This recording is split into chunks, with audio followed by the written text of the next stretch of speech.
La chronique jardinage sur Espoir FM. Animée par Marielle Breuil, maraîchère bio en Lot-et-Garonne. La consoude, meilleur allié du jardinier. Des feuilles larges et rêches, contrastant avec de délicates fleurs en clochettes bleues et rouges, voire blanches ou rosées selon les jours, la consoude, ou devrait-on dire les consoudes, car il en existe deux variétés très proches, toutes deux utiles au potager, a tout pour plaire. Spontanée pour les chanceux, de culture facile voire même envahissante, ses atouts sont multiples. En compost, en paillage, en décoction, en purin, ou telle quelle, avec ses jolies clochettes, la consoude est une des meilleures alliées du jardinier.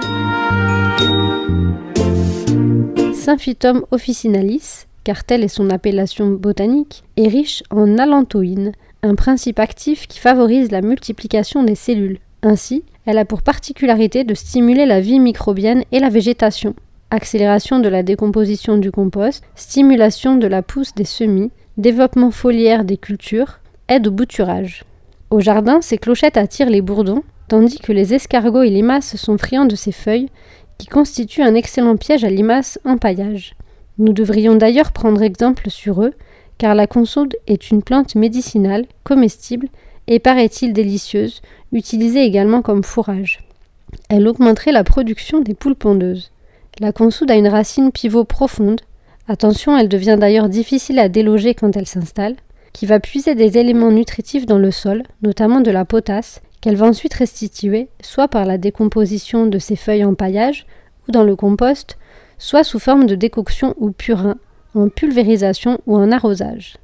La consoude officinale, Symphytum officinalis, est une plante sauvage qui pousse spontanément dans les fossés et autres lieux humides. Sa cousine, au développement plus important, est celle généralement cultivée par les jardiniers, la consoude de Russie ou consoude voyageuse, Symphytum peregrinum. Utilisation de la consoude. Feuilles fraîches étalées en paillage. Piège à limaces, apport d'éléments nutritifs, notamment de potasse. Feuilles fraîches dans le compost pour activer la décomposition. Extrait fermenté. Mettre 1 kg de feuilles fraîches, cisaillées dans 10 litres d'eau, couvrir d'une toile de jute ou d'un couvercle percé au milieu pour laisser s'échapper les gaz. Laisser macérer dans un lieu sombre, remuer chaque jour. La fermentation peut prendre de 5 à 30 jours selon la température. L'extrait est prêt quand il n'y a plus de bulles.